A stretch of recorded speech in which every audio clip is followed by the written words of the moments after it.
Hey Jared, how you doing? Mary Ellen, I am fantastic. That's good. How are And you feeling? Sorry?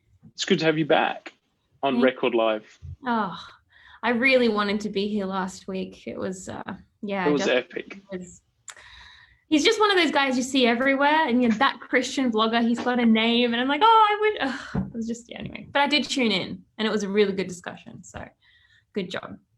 And if you haven't watched it yet, you can go back and watch it on our Facebook and our website. See how I just plugged that in there? So smooth. We're getting good at this. We are. We're getting very good at this. Thank you to everyone who is joining us at the moment. Yeah, it's really great to see so many of you tuning in each week. We have a lot of regulars, and yeah, we love you guys. We love the support and the questions and the comments. So yeah, don't be shy. Definitely leave your thoughts in the comments, because we love to hear it and we love to discuss it live, which is the beauty of this platform. And feel free to disagree. Yeah. But you can also agree or add extra sauce to our comments, because we're not the full bottle on anything, really. We're just having a go. Yeah.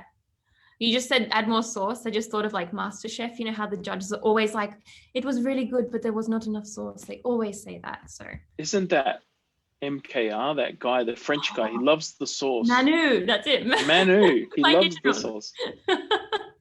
Speaking of cultural phenomenons like cooking shows in Australia, what are we talking about today, Mary Ellen?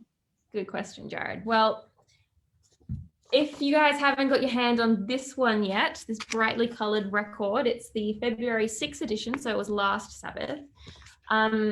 This was your life's calling, Mary Ellen. Your favorite color is yellow, and you finally made a completely yellow color. You must be enraptured to see that. I was very excited. I even had to flip the remote around in Photoshop because I wanted the yellow so much, but it was the wrong way. So I edited the image quite heavily, but you can't tell. Yeah, so Jared, you wrote an editorial in this issue, and we also had a main article by a professor in America whose name Linnell Ellis. Linnell Ellis, thank you, perfect timing. Who wrote Angel Outside, Should Seventh-day Adventists Visit the Cinema? Now, this to me was a very compelling read and a very good summary of basically a whole doctoral dissertation. Yeah, very impressive article. But Jared, you just want to run us through basically what she talks about? Well, I was attending for the first time the Society of Adventist Communicators earlier in the last year. For the first time, it was held online. It's normally in North America, and we've never been able to go before. So we caught some presentations on Zoom, and she was presenting on Adventists and the cinemas, Adventists and the movies. And there's this sort of folklore, or this sort of common idea in Adventism that if you were to visit the cinema, if you were to go into the theater, your angel, your guardian angel, would not come in with you. They would wait outside because it was a den of iniquity. It was a sinful, horrific place. And many people have, I guess, linked that or understood that. And not everyone may believe that it's true, but know it as a reference point, I guess, as a thought. And some people may have grown up hearing that it's true or believing that it's true. I know I had a friend who wasn't allowed to go to the movies because of what his parents, church members, would think. And so they didn't necessarily strongly believe it, but they thought that there would be some pushback in the Adventist community. And so Dr. Ellis looks at where these ideas have come from, and I guess their progression or their development in Adventist history. And a lot of people assume that it's an Ellen White comment or an Ellen White quote. And the article sort of demonstrates that it didn't actually come from Ellen White, but from an editor. Apparently these editors have power to shape the minds and the thoughts. Wield it wisely, Jared. Wield it wisely. It was a long-standing Adventist editor of, I believe, the Review, Wilcox. Yeah. I forget the first name. Francis M. Wilcox. Francis M. Wilcox. Yeah. Good old Frankie M. decided to put this idea in some of his writings, and it was something that he sort of emphasized quite a lot, according to Dr. Ellis's paper. So, yeah, I asked her to do a shorter sort of layperson's version of her dissertation, as you mentioned, and she did that, and she put together the article that we're referencing, which was the cover article for our Feb 6 edition. And yeah, it's generated quite a bit of conversation. I've had a few letters, people wanting to add their thoughts, to agree or to disagree with the article. Hard to disagree. People weren't necessarily disagreeing because she's just stating sort of historic facts. Some of her recommendations or her conclusions, I think, are the interesting points where, at least in her presentation, she reflects on, which I then go on to quote in my article, my editorial for that week, is that Adventists need to develop better media literacy and to understand better the languages of culture that are expressing some of these things. Because film is not just a depiction of a story. It's got a language and a techniques of its own that gives certain feelings and certain emotions and certain beliefs come through in that. Certain worldviews are expressed in those places. So yeah, I think she did a really solid job of cutting that down and presenting something that was quite interesting and quite informative. And that has generated some discussion on our socials and through my emails. The letters to the editor has been running hot, and it did stimulate. Yeah, it is good, and it did stimulate sort of my thinking for my editorial about engaging the culture as well. And so I guess, yeah, those are some of the ideas that we're going to play with this afternoon and explore this afternoon. Just before we move on as well, just a little plug, because Jared, you mentioned that a lot of people have written in letters to the editor. If someone watching reads an article, sees something in record that they agree with or they don't agree with, or they just want to comment on, how do they submit a letter to the editor? I mean, if you want to specifically send me a letter, that'd be lovely. You can do it at editor@record.net.au. That's probably the easiest way. But we do take comments on the website and Facebook pages and our socials. Sometimes they make it in if they're substantive enough. Often people just say, oh, great article, full stop. And that's probably not going to be a letter. But if someone has some thoughts that they want to put together in a sort of semi-organized way and respond to something that we've written or shared, we can make that into the letters to the editor section. Our address and all of those emails are in the masthead of each issue of Record. They're on our website and our Facebook. Obviously, if you're watching this, you're connected with one of our channels somewhere, and so you have access to send us a message or send us a post and find out. But yeah, it's in every Record. I'm not encouraging mail-in letters necessarily. They take quite a while to get to me, and I've already got too much paper messing up my desk, so electronic is helpful. But if you have to, I guess you can write me a letter. That'd be good too. Very good. Yeah, but anyway, getting back to the topic itself, I thought it was very interesting that Linnell Ellis left this whole conversation very open-ended, which is why we're jumping on the bandwagon. We're going to discuss it, because she doesn't say, yes, we should visit the cinema, or no, we shouldn't visit the cinema, or yes, we should be on social media, no, we shouldn't, etc., etc. But I think to preface this whole conversation, we didn't really discuss like a specific scope. We didn't say, oh, this is just about movies, or this is just about this or the other. And you mentioned before, it's like, it reminded me of in media studies in university, they mentioned that the medium is the message. And it's like this very famous phrase in like all media studies. Marshall McLuhan coined it. And he basically says that, depending on the medium that you consume, whether that be news or books or TV or whatever, there's a different message conveyed in that. And it seems for some reason that Adventists typically, maybe conservatively, have a problem potentially with like movies, with cinema, but not necessarily with social media or with books or with this or that or the other. Would you agree with that? Television, that sort of thing. And I think that's an interesting place to start, because I guess we could talk about a lot of things here, but when we talk about media literacy specifically, yes, Linnell is saying, we need tools. We need tools to be able to analyze what movies and what we're watching and why we're watching it. But I think the exact same thing could be applied to social media, and how people very easily pick up on conspiracy theories or share threads that aren't necessarily factually accurate and that sort of thing.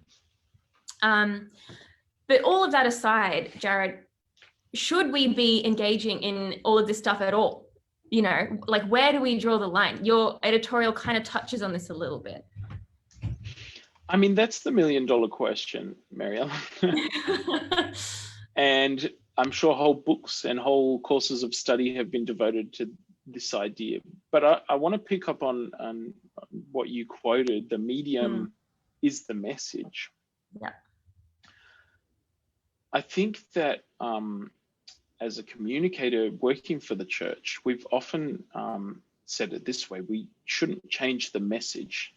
The Adventist message is key, but we have to adapt the message to the medium.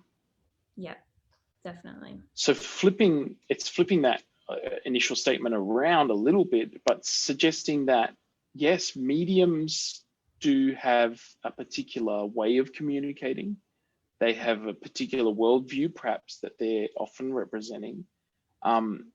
And yet to throw the baby out with the bathwater is potentially difficult or dangerous for us.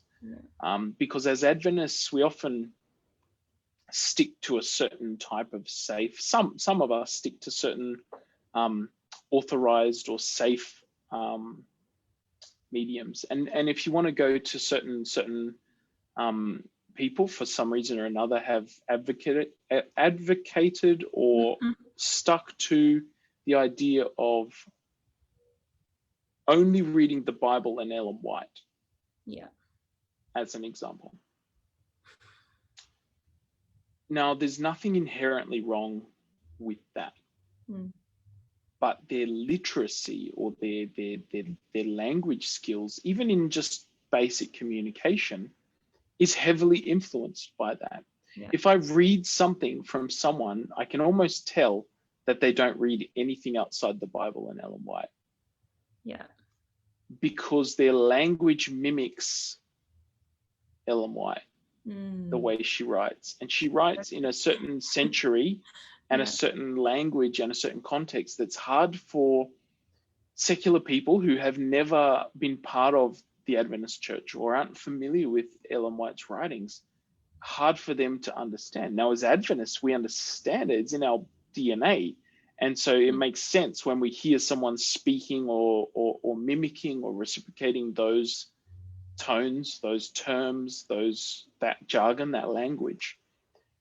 But to many people in our communities, that's a little bit inaccessible. And I think that's a very different way of sort of talking about what I was addressing in my editorial, the idea that mediums have a language of their own, cultures have an engagement that's different to others. And so to engage the culture, you have to speak their language. And, we saw at Pentecost the tongues, the gift of tongues, meaning that everyone in Jerusalem were from different cultural backgrounds, different languages, and yet they accessed the gospel. They understood the message of the good news that was being proclaimed. And God did that work. God's Holy Spirit did that work of interpreting that at that time. But I think it's arrogant for us to assume that if we talk in a language that people don't understand, don't get me wrong, God's Spirit can interpret that and help them hear what they have to say. But I think that if we continue to go about speaking languages that nobody understands, nobody will respond to the gospel that we commissioned to present. Yeah. Yeah. In a way, just to add a little thought in here, we have this same problem on social media. And I think this is a problem that we're almost hipsters, in the sense that we were consuming, like Adventists, Christians, whatever, we're consuming a very narrow amount of information, explicitly like, okay, I'm only going to consume this, circle of information because this is what's safe, And these days, the same thing happens online, except for that, big media giants are feeding us very specific circles of information. It's like, if you like cats and butterflies, you're going to get videos of cats and butterflies. If you like this, you're going to get videos of this, etc. And that has polarized society. We haven't had a stable government since Facebook was invented. It's just like polarized opinions, because we're consuming this. We're just like a echo chamber. All of our lives are echo chambers of information. You're right. And I wonder if there has been sort of antagonistic attitudes to Christians or to Adventists before even social media was invented, because we're like this. Because I know I don't like the person who only shares videos of, whatever on Facebook, because that doesn't align with what I think.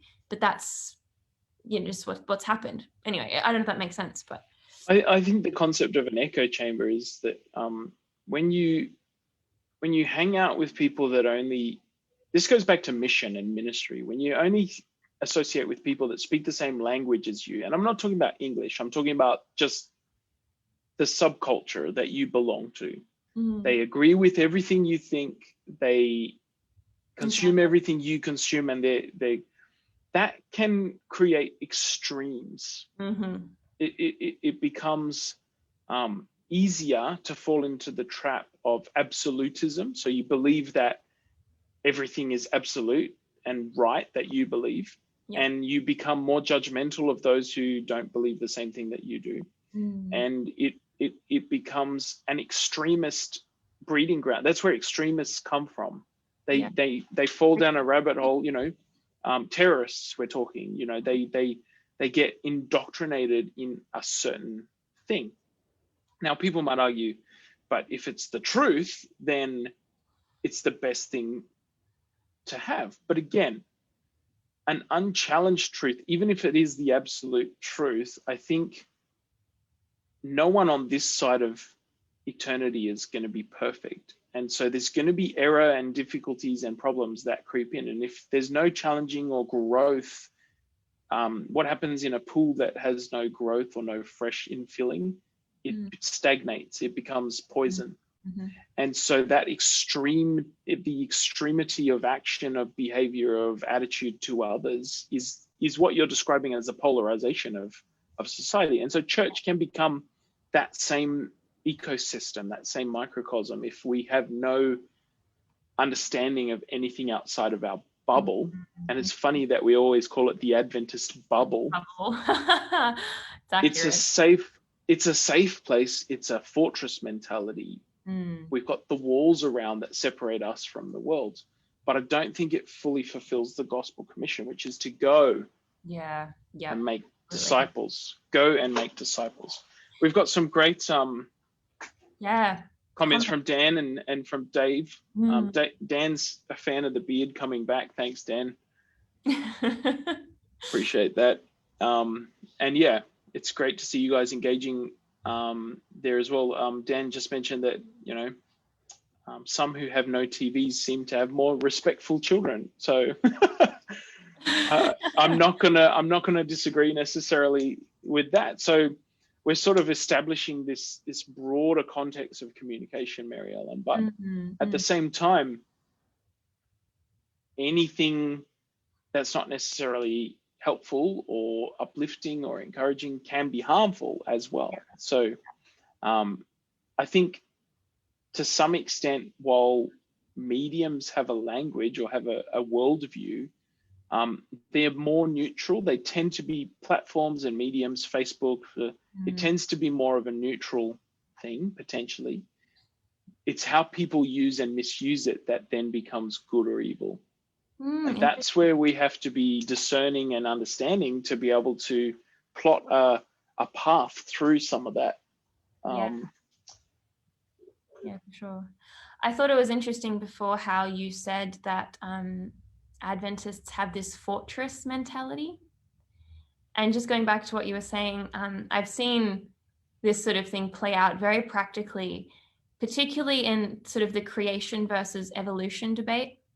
Okay. Where, and I think things have changed a lot over the years, but, you know, people will go into debates like that and they won't understand the other person's perspective and they just argue a point to the nth degree and they look a bit stupid, really, because they don't understand.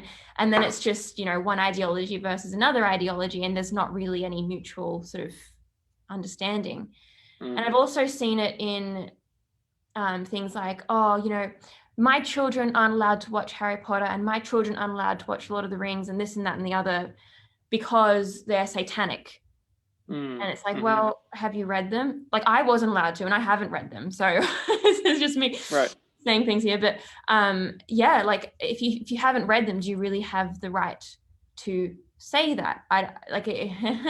So again, we're delving into, I guess, how far do you go into these? How far do you do it? Because if it's, you know, to use an extreme example, pornography or something, do you have to watch it to know that it's a bad video or an exploitative video? No, you should keep your mind guarded from things that are dangerous or poisonous, but you should also be informed as to what it is, where it comes from. That's not watching it, don't get me wrong, but who's making it. Some of the newspaper articles might describe what's happening or some of the exploitation that's occurring. You can still have a good understanding without ever having to expose yourself to it. Going back to what you said, so that was sort of the second part. What you were saying with the creation evolution thing, that's a good example in some ways of what we're talking about. I know of kids who are not exposed to evolution because it's a damaging worldview. Okay. So what happens is they go to university or they get a little bit of independence, they encounter some concept and everyone else seems to believe it. So they just take it on board. They just decide this is true and I've been lied to my whole life. And so they throw out every single thing that they've ever encountered, right? Perhaps a better way of doing things. Like I went to an Adventist high school and my Adventist science teacher taught us the theories of evolution. But he also taught us some of the problems with the theory of evolution, the rebuttal. He taught us some of the creation science and how this particular evidence found in the fossil record or whatever could point to this interpretation, or it could point to a worldwide flood or something, not necessarily millions of years. So he allowed us to use our God-given brains to understand both sides of the argument and decide, you know, for ourselves at some point, we have to decide. But when I go to university or I go to some worldly conversation, I'm not then thrown and challenged and my worldview completely destroyed because I encounter something I have no defense for, I have no understanding of. I have been equipped, and the church has a responsibility and a role to give our people media literacy and understanding of the culture and language to speak into and to understand the culture so that we are not destroyed by the first adequate argument that comes along and bowls us off our feet.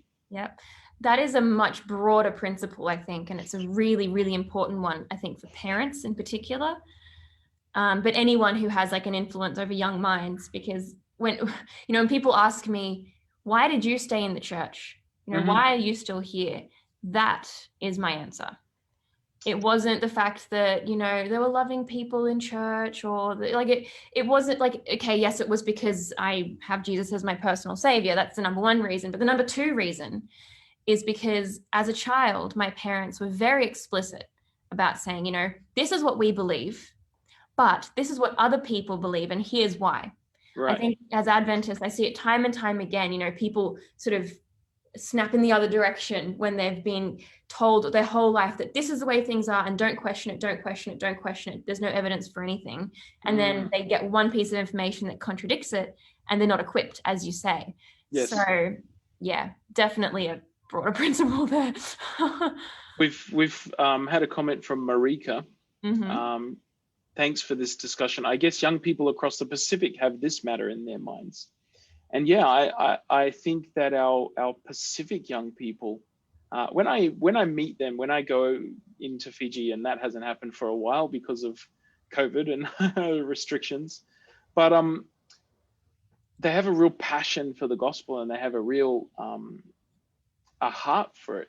But as we mentioned, with the development of smartphones and their increasing uptake of technology across the Pacific, these are issues that we in the West may have been wrestling with for decades and trying to navigate. But in some cases, some of these guys are skipping a few decades or skipping some steps. They're going right from how society has always been a very Christian culture in some of these islands. And now they're jumping into access to things like pornography, which is derailing whole generations of people in some of our Pacific islands, and really dangerous things. She also says, you know, the cinemas in Fiji have now reopened, and more than ever, this is the sort of thing we need to be discussing and understanding. Dave Edgren suggests that a bubble fortress sounds very resilient. Which is a laugh. Sarcastic, yes. Diego says, honest questions lead to honest answers. And I think that's important.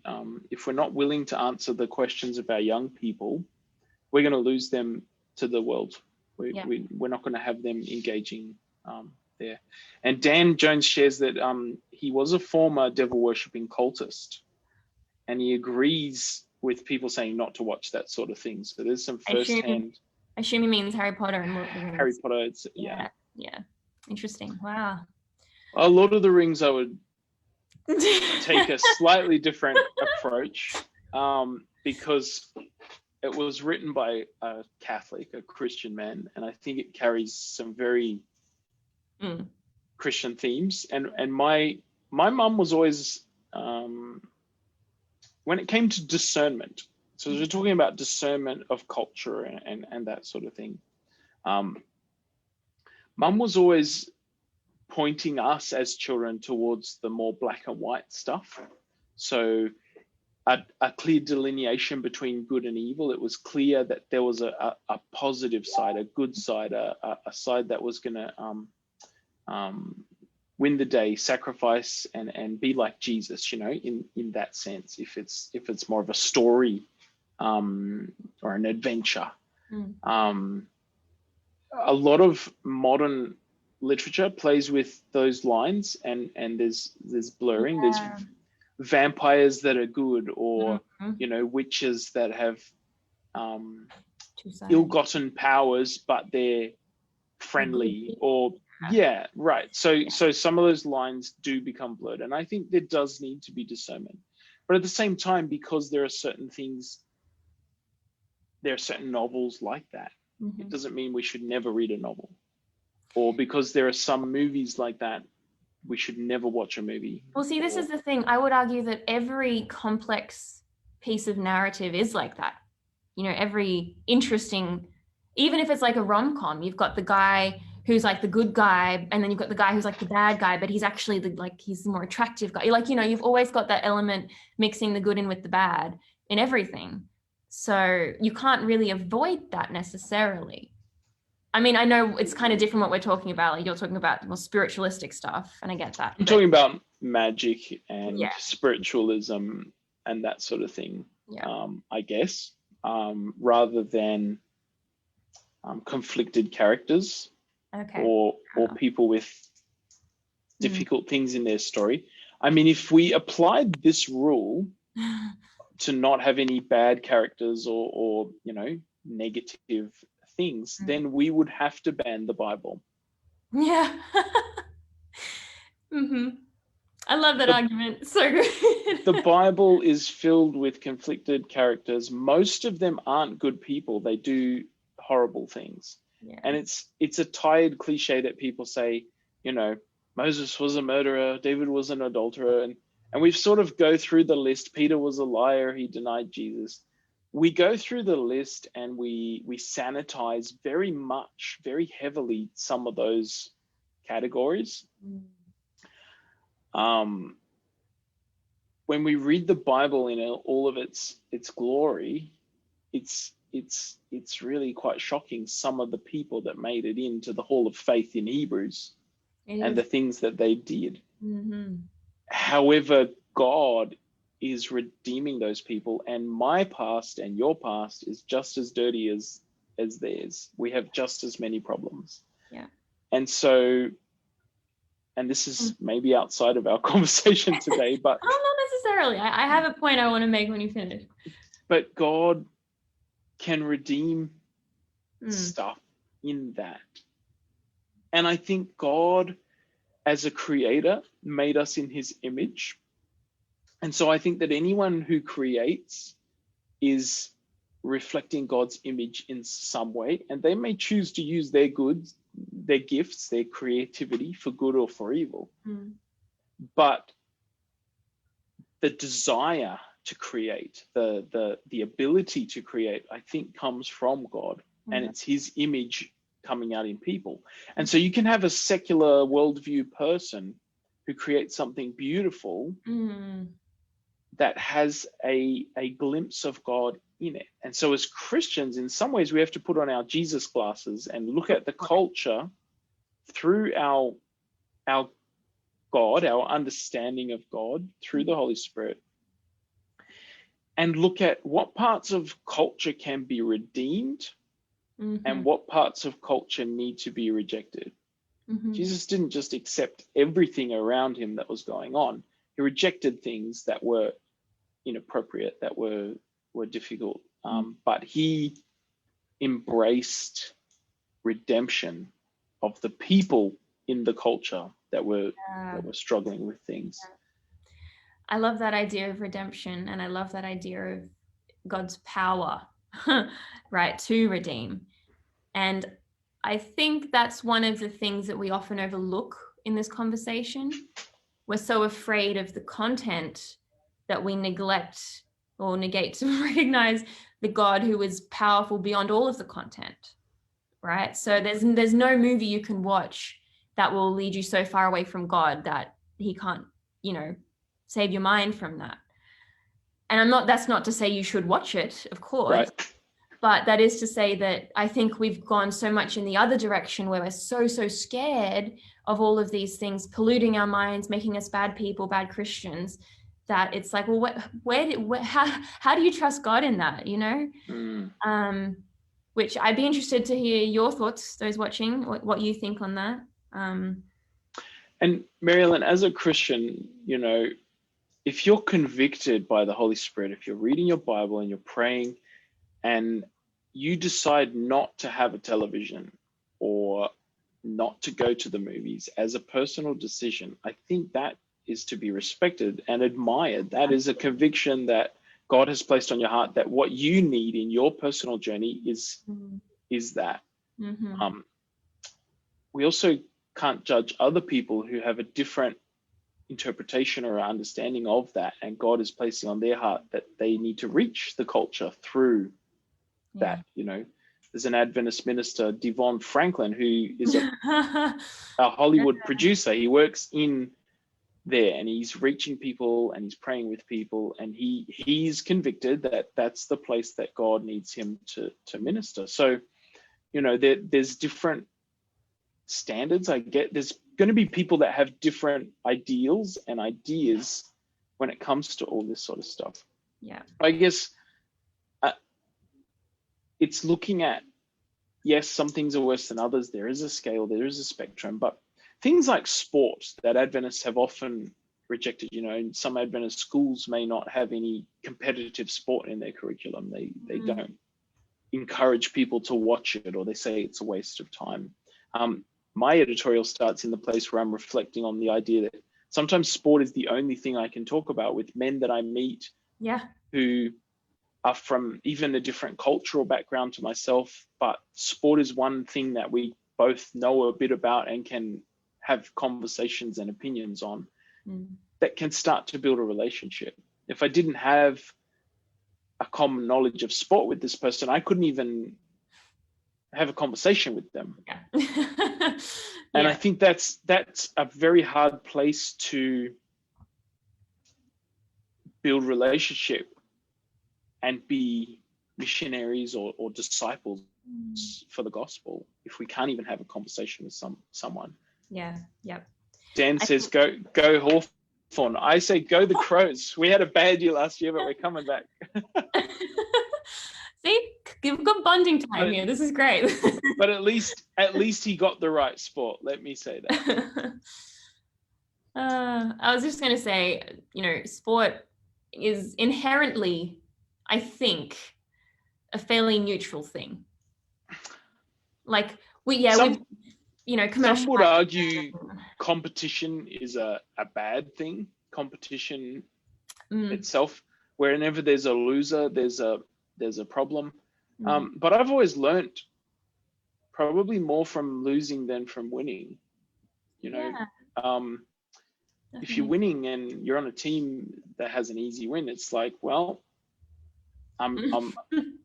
we were supposed to win this game and we did.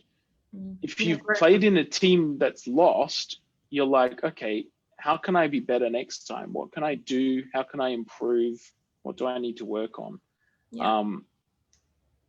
I don't know if everyone would agree that sport is fairly neutral, but I guess there are good ways and bad ways to play sport, That's true. When sport's an obsession, probably not ideal. When you're aggressive or use the opportunity, particularly for contact sports, at our school, an Adventist school, we weren't allowed to play contact sports. It was like we weren't either. So, but non-contact sports can get just as aggressive and just as the motivations can be just as poor of some people, cheating in sport.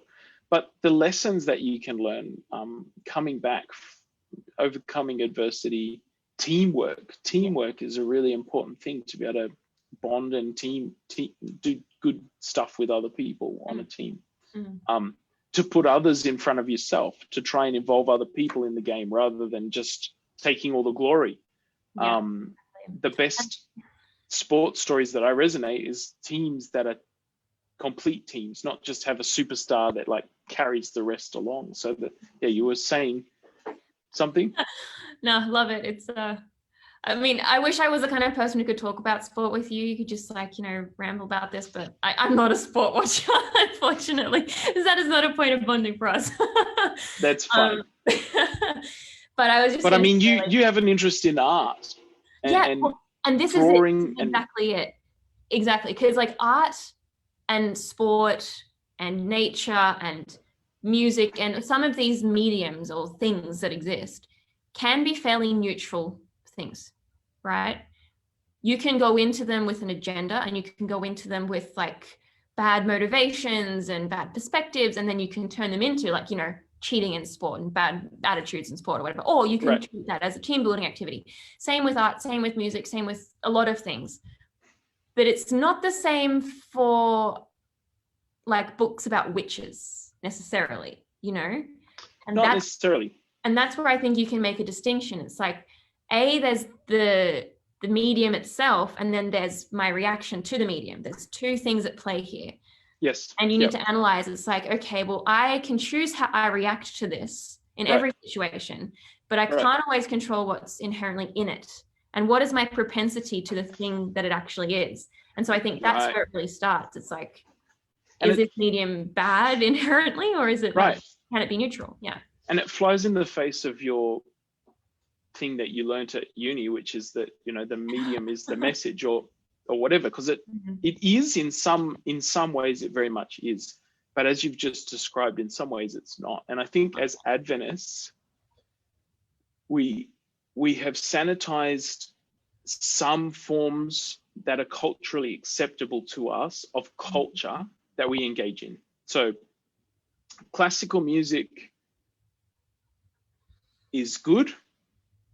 Some other genre of music is bad. Right. Art is a tricky one.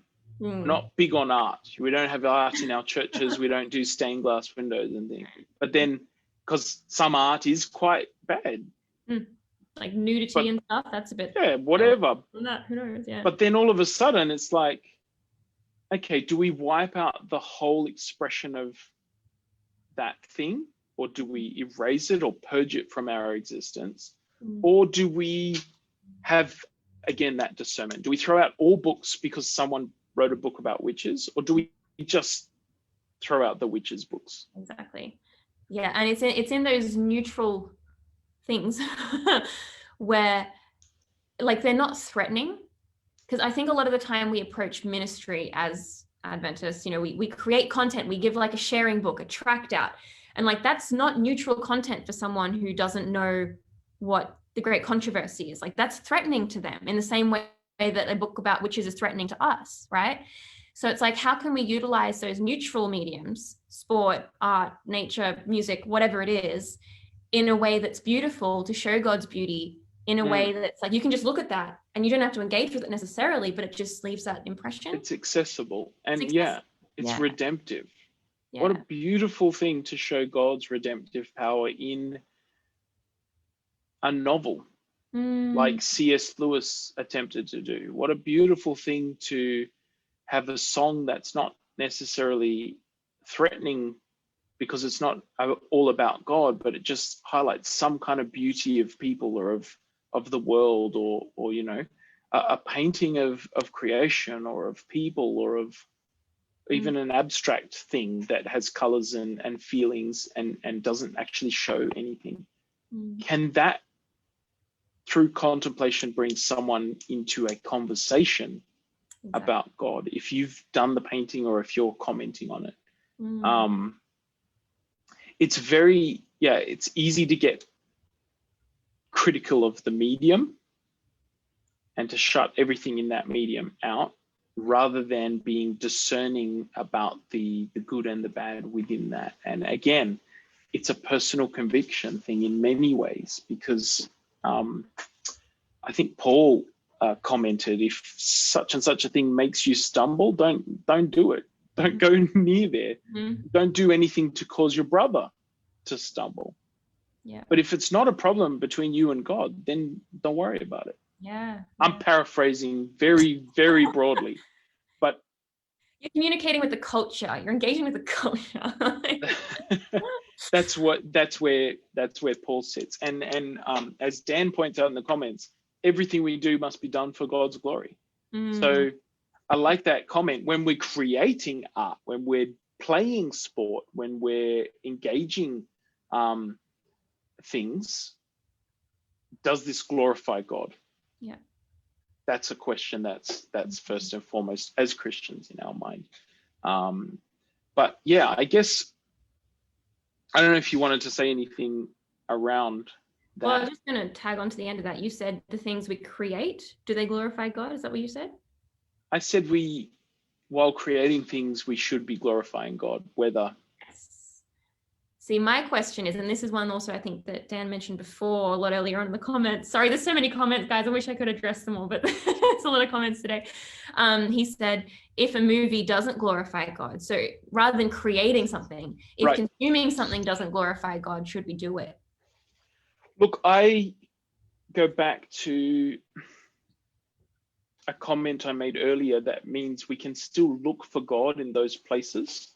Yeah. And I guess the whole point of my editorial was, if there's a really popular movie about, okay, let's take something like the Marvel movies or something, for example. Now, some people are going to say it doesn't portray real life. It's fantasy or it's fiction. And there are characters with superhero type powers. So it's mystical. It's probably out. It's probably not a good thing to watch, right? Or you could approach it with the idea that, okay, there are heroes, the world is looking for heroes, and Jesus is our ultimate hero. God has saved us in the most amazing way possible. But a lot of what culture is trying to seek out is the savior. Yeah. They're looking for some kind of savior. They're looking for something. And so if I decide, okay, it's not R-rated for sex and swearing and whatever, I can actually take my kids, my teenagers, or I can go myself because I'm interested in, I can go watch Spider-Man. He's a fairly tame superhero. He's going to be, sort of kosher. I can watch Spider-Man. Okay, there's a character in there that says a word that I'm not comfortable saying. There's a thing in there that isn't great. But the overall story is a redemptive story arc. And everyone's talking about it in my class, at my school, or at my gym, or the people at my workplace. I'm not in a Christian workplace. Everyone else has seen it. And can I bring a Christian perspective? Can I point out the God moments, or the redemption that I found, the hope that I found, that everyone's seeking? It's why they're watching these movies. They're looking for God. Can I watch the same movie, find God in the movie in some way, and bring that message to them? I love that. That's so, that like solves all of the not all of them, but it solves a lot of the problems you get when kids like have massive FOMO. Because I know in primary school particularly, I had so much fear of missing out when, the class, I remember in year 5 specifically, the class were watching The Grinch for like Christmas, right. Christmas party. And myself and a couple of my friends weren't allowed to watch it. And it was like, I cried. I was like crying. I'm like, I'm not allowed to watch it. Like, it was a really, like, I remember that still, and I'm like 24. So it must have been made quite an impression. But I think when you operate from a simply, not that my parents did this, but when you operate from a simply, you're not allowed to watch this at all because of this and that and the other approach, the child begins to resent the worldview that you're trying to instill in them, which becomes a very difficult sort of a breeding very ground. hard to navigate that. Very difficult to navigate. And I think we need to give our children reasons why we're making that decision, because we don't always. We just say it's no good, just don't watch it. Yeah. I think we need to have that discernment of ourselves. Why exactly are we just responding in that way? Have we thought about it? Have we made a conscious choice? Or are we just saying we don't do this sort of thing as a blanket statement, a blanket rule? And the other thing is, watch it with your children, or allow them to watch it at class, and then have a God conversation with them about it. Yeah. Did you see God in that movie? Why were you uncomfortable with any parts of that movie? Is it problematic, or who needed God in that movie? Did you see someone that you could have reached out and befriended or spoken some hope to? And so you get your kids looking at engaging it in a different way. And look, people are going to disagree with that. As I said before, it's a personal conviction, and some people will disagree with that. They think there's standards and we should just stick to them. But I think if we can be discerning as Christians, we can grow our children and disciple our children to be discerning on their own. Because as I said, once that safety blanket of the parental home is taken away, they will have to navigate this on their own. And if they don't have any tools to do that, they will go one way or the other. Mm-hmm. There's a slim chance that they will uphold your standards and your values without question, and will just continue to do exactly what you've always done. There's a much bigger chance that they will retain maybe some bits and pieces of the information, but choose their own way and do go in directions that you don't necessarily want them to. Yeah. It's better to teach them how to think than to tell them how to think. Exactly. Absolutely. Better to teach them how to think than to tell them how to think. That is the takeaway message from today, I think. Wow. we have a bunch of comments here. One of them that I really liked was from Dave Edgren, who says, oh, hang on, let's just scroll down. The same plate can hold steaming vegetables and pavlova. The plate isn't the issue. Love that. Very, very good. Interesting. Point. Yeah.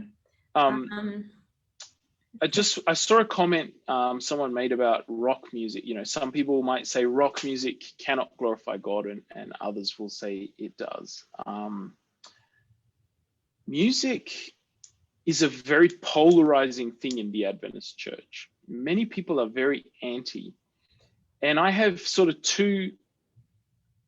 I hold it in tension, I suppose, because there are styles of music that I listen to today, and some people might think it's a bit rocky, or even hip hop, rap music, that I really enjoy the lyrics of, and that in many contexts, I only listen to the Christian version of that music, or the Christian genre, or Christian artists who make the music. It's not necessarily Christian music, if that makes sense. And I don't have a problem with that. On the flip side of that, I was sort of more into, I guess, rock music when I was at high school. And I was listening to a lot of different stuff. And then the music in itself necessarily wasn't inherently bad or even understandable. Like, you can't always even hear what they're saying, the lyrics to some of this stuff. But I had a bit of a slump or a mild sort of depression through that period. And when I cut the music that wasn't Christian in that genre out, it was also part of around the time I was coming out of that, and Jesus was helping show me things in my life that he wanted me to do and whatnot. So I do believe it does have a subconscious effect on some levels, particularly if you're not analyzing it, if you're just letting it wash over you. And I think that goes back to Dr. Ellis's original point. Don't just sponge it all in without question. Question, analyze, understand what it's doing to you and how it's making you feel. Is it pointing you to God? Is it pointing you away? Because again, I don't think the genre was the problem. I dropped that music that I was listening to, some of those bands, and yet I still listened to some music that was similar, but by Christian artists with Christian themes. And that helped me. That actually comforted me in my journey. So yeah, I think we have to be discerning. We have to be analytical and not just swallow everything or accept everything that the world tells us is good, because it's not always. Yeah, it's just starting at step one. Like, I think a lot of people miss step one. So if we can just get that, we're doing a lot better. Well, not anyway, it's a value judgment there, but I see Barbara's made a comment. I love the idea about finding God in that movie, book, etc., and maybe be able to have it as a common ground and even a springboard for discussion. So I think that's nice. And yeah, thanks for sharing that, Barbara. I didn't realize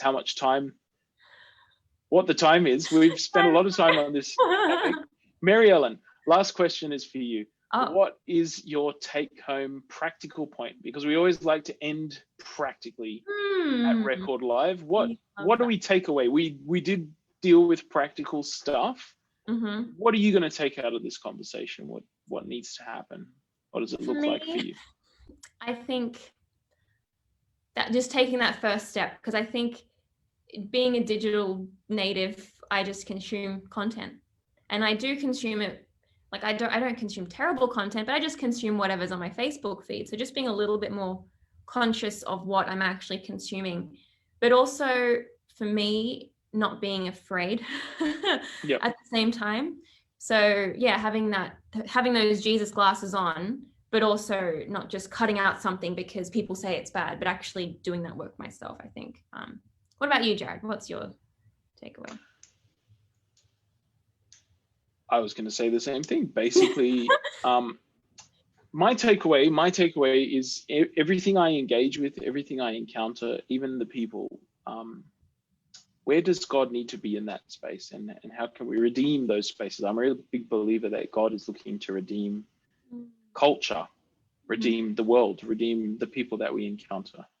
Sorry, when you threw me that question, I noticed our good friend Charlie Perth is back. He was commenting a bit last year. And I agree with this. This is a good place to end our conversation today. We need to talk less about what people should do and more about how people can be. I think we have sort of covered that idea. And sometimes when we try and talk about how people can be, we get sucked into what they should and shouldn't do. And I think that's definitely a God, Holy Spirit conviction thing. But it is helpful to learn, as he says, for our children can learn a lot from these conversations, the conversations from films about good and evil and life and relationships. Rather than banning things, we need to help our children be discerning. We need to teach them how to think themselves through for themselves. And I'm conscious of that, having a daughter now, thinking about her growing up in this world. Some of the content may be more and more extreme as we go into it. I mean, currently it's Cocomelon though, right? So I think you're fine. Cocomelon's okay. It's got some good positive messages, but we do need to discern and take that journey with our children, not just leave them to face the world on their own. So yeah, I think go with God into spaces and redeem those spaces. Don't hide away from the culture because it might tarnish you. In fact, if you've got the armor of God on, the devil's arrows will bounce off and the Holy Spirit will go with you. Don't be silly and put yourself in harm's way, but certainly go in there with a redemptive attitude, and God will go with you, I believe. Very empowering. Thank you for that perspective, Jared. That's a great place to end, I think. And thank you everyone for joining us today. Yeah, and great to see you all. Comments. Yeah, great to see you. Great to catch up. We'll try and reply to some of them in the next few minutes. And we'll see you all next week. Bye. See ya.